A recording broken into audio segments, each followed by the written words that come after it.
Okay friends, இப்போ பார்க்கலாம். மனதின் சக்தி கொண்டு குணமாக்க சில நடைமுறை யுக்திகள்.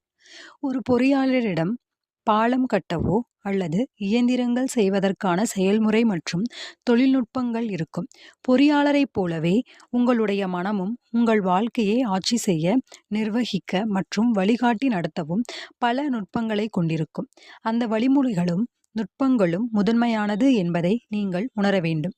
கோல்டன் கேட் பாலம் கட்டும் பொழுது கணிதத்தில் காணப்படும் கொள்கைகள், அழுத்தங்கள் மற்றும் விகாரங்கள் அனைத்தும் அதன் தலைமை பொறியாளருக்கு புரிந்திருந்தது.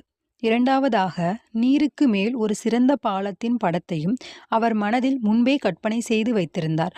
மூன்றாவதாக, முயற்சி செய்து சத்தியம் என்று நிரூபிக்கப்பட்ட சில வழிமுறைகளை பயன்படுத்தி பாலத்தை வாகனங்கள் ஓட்ட தயார் நிலைக்கு கொண்டு வந்தார். இதுபோலவே உங்களுடைய பிரார்த்தனைகள் நிறைவேறுவதற்கும் சில வழிமுறைகள் மற்றும் நுட்பங்கள்